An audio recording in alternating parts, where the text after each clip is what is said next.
Hi, I'm Nathan Leek. I'm here with Sam Youngman, Hey guys. Josh Fratta, What up? and DJ Entzian. Hello. Entzian. Ha. We are the 4A podcast.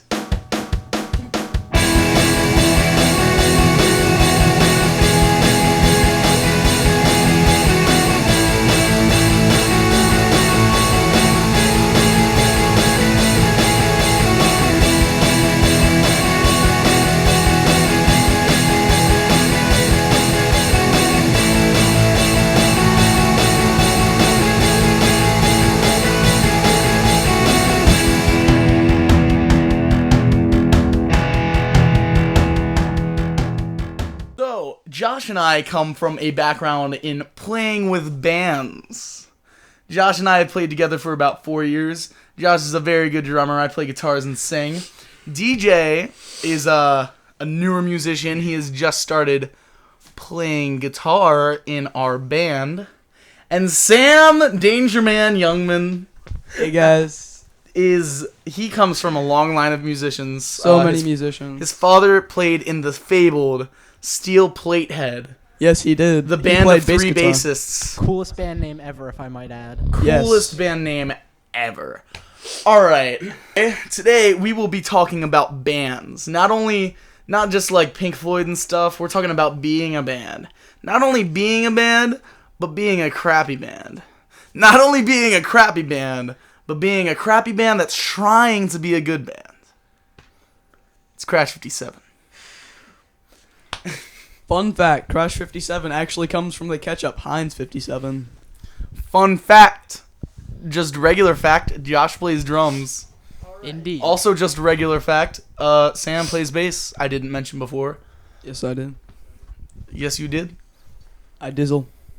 Faux shizzle my nizzle. Alright.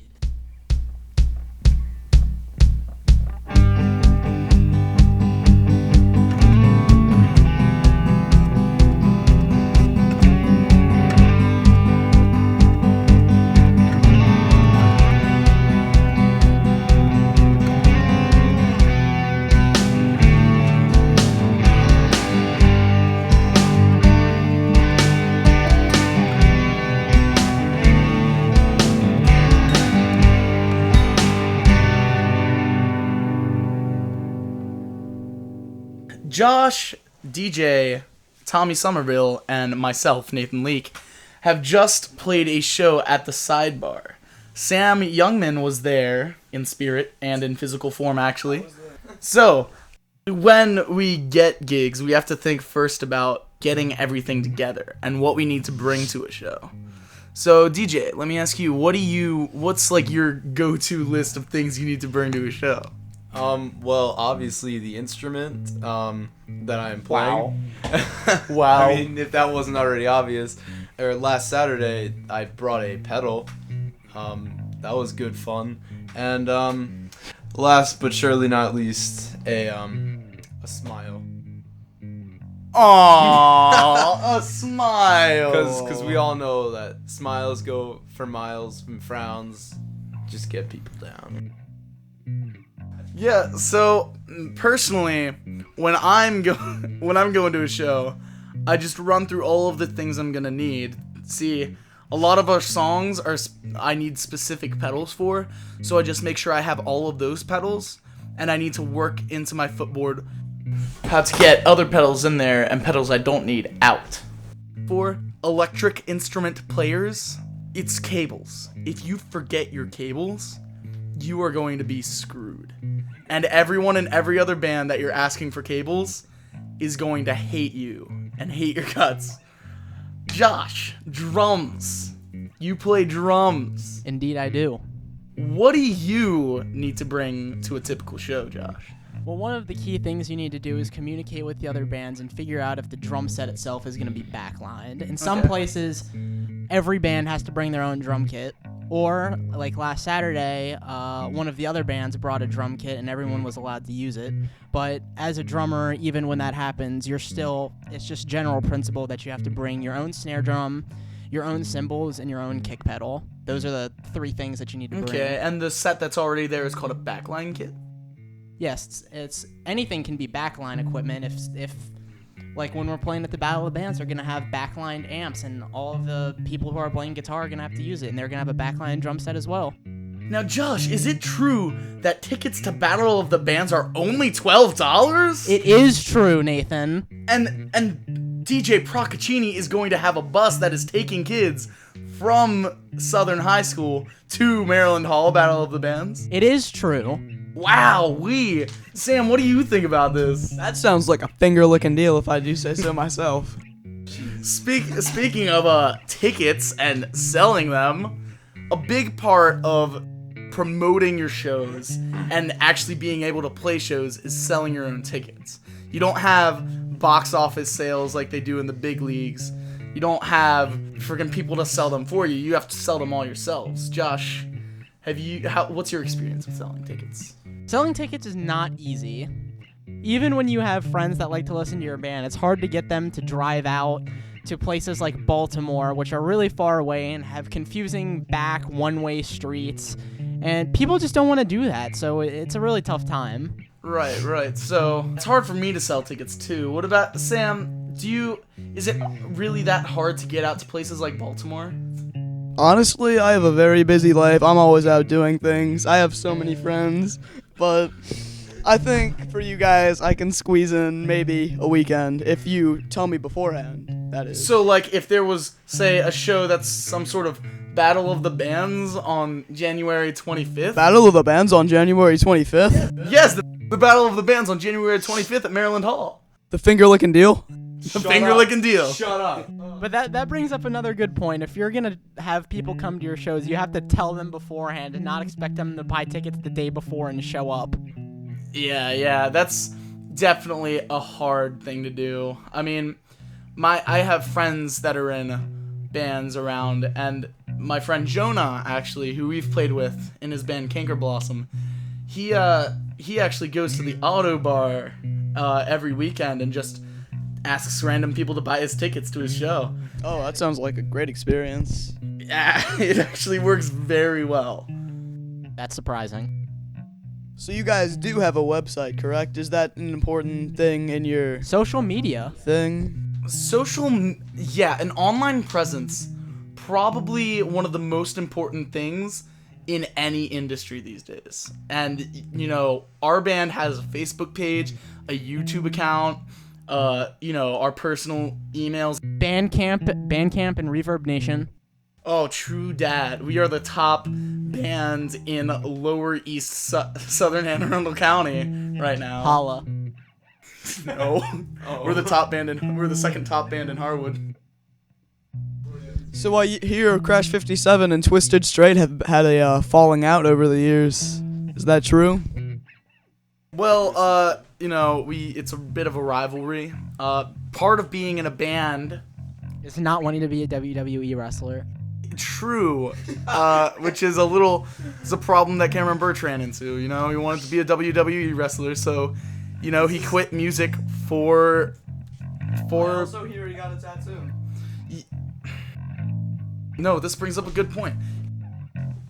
Part of being in a band is dedication. If you're willing to quit music for wrestling, which is, I think, even a less probable proposition than becoming a professional musician, then you probably don't deserve to actually play. What do you think about that, Josh? Are you really dedicated to music? Is this something that you're willing to give a lot of time to?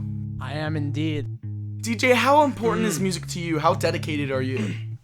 Well, just in the life of Deej, what I like to do is I like to get a nice cup of Joe, read the paper a bit, and when I'm not doing that,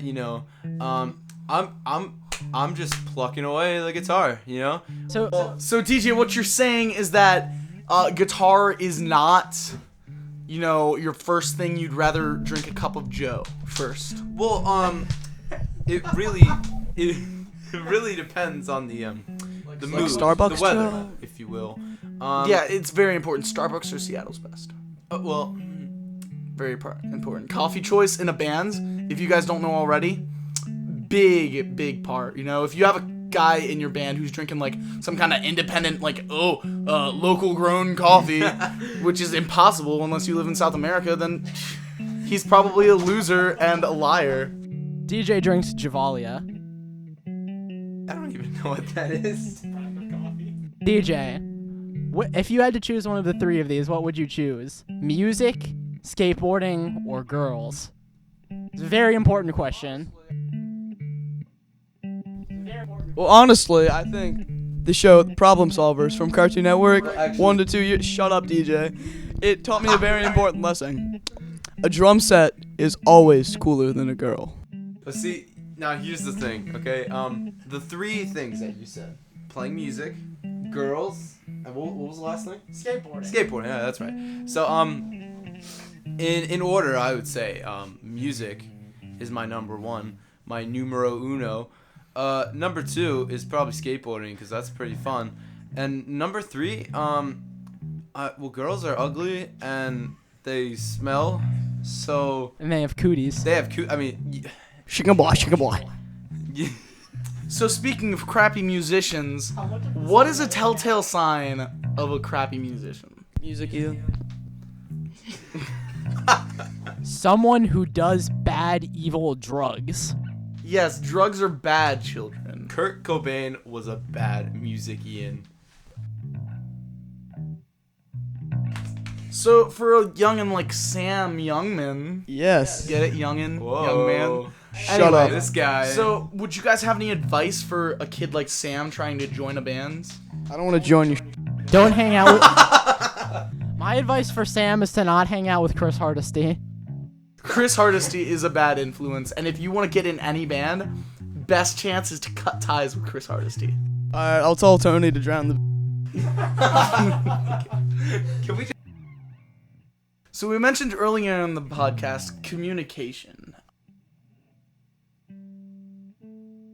Josh, how do you think that communicating between band members could be improved? I think it could be improved by you and Tommy stop beating the crap out of each other every time you have a disagreement. That would probably help, but I am the ruler of Crash 57, so you're kicked out now. The almighty deity.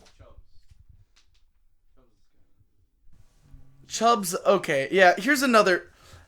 We need to talk about being in a band, auxiliary members. Now, these auxiliary members, they might not, for instance, Chubbs. Alright, we got Chubbs, and most importantly, the Brick. The brick. The Brick. The brick. DJ just recently learned about Brick. Brick. Sam, do you know about brick? I do not know about Brick. Will you please inform me? Oh, that is not my duty, Nathan. He's a character from Anchorman. Okay, yes, okay. Well, you see, Sam, Brick is an auxiliary member, an honorary member of Crash 57. Brick is just a brick. We put Brick under the bass drum because we don't have another leg for the bass drum. And I mean, like, Brick is he's the only one for the job, you know? He's the only one that can take those He was the only one. He's now retired. He is retired. We did find another leg, but Brick is more than just a spare leg for a bass drum, okay? Brick held the band together. Without Brick, Josh wouldn't be able to play drums. Without Josh playing drums, I wouldn't be able to keep time while playing guitar and singing. Without me playing guitar and singing, Tommy and DJ would just be sitting there plucking away, doing nothing, being some sort of math rock instrumental band, but no one likes those. So when you think about it, Brick is the band. Brick is the band. Brick is love. Brick is life. Brick is life. So, guy.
guys, for our last segment, we're gonna be playing a few riffs, some bang boobity. Somebody wants to. Songs like that, and you're gonna have to figure out what songs they are. Like somebody once told me the world is gonna roll me. What is that, Sam? Macaroni. All Star by Smash Mouth, Sam. Yeah, that. Alright, so this first song is performed by the one, the only, Sam Youngman!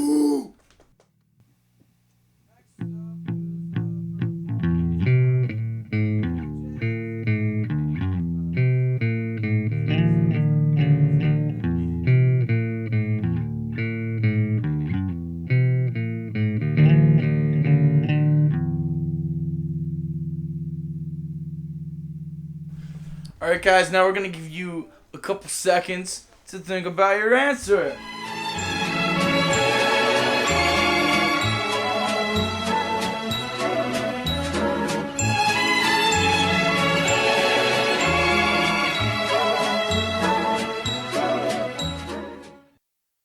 And the answer is... It's Longview, everyone. Longview by Green Day. You lose. Or win. Next up is a performance by Dj Entzian. No one cares about him because he's not that good, but listen to this song and try to figure out what song it is.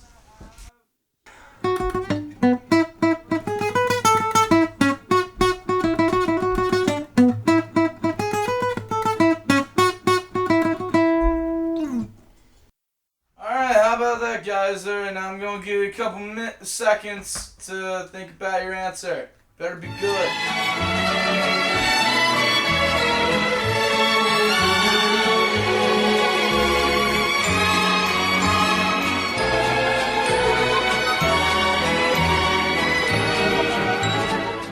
Alright, you know what the answer was? Probably not what you were thinking. Ha, loser. It's Take On Me by Aha. They're pretty good. They're from the 80s. It's four. Next, we're gonna have Nathan Leek, the worst guitarist in history. Play a riff for you, and you're gonna figure it out. And if you don't, then you lose. You're already a loser. Loser.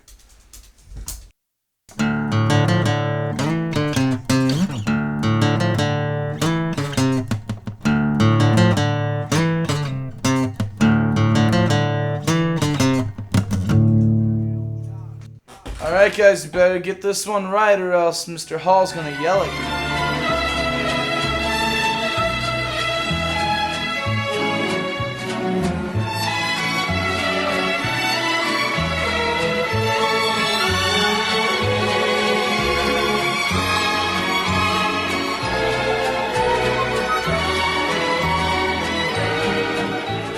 Alright, and the answer is...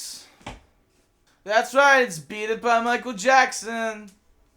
Next up is a drum riff, which is actually called a drum fill by our very own Josh. Josh, say hi. Hi. That's Sam. Sam's playing drums. Just kidding. Josh is. Maybe someday tell you what I say. You guys probably won't get this one, so I'll just give it to you. That was Josh playing the drum fill for Crash 57's Someday. You can see them January 25th at Maryland Hall. Thank you for listening with us on the 4A podcast. We hope you join us next time. Until then, later.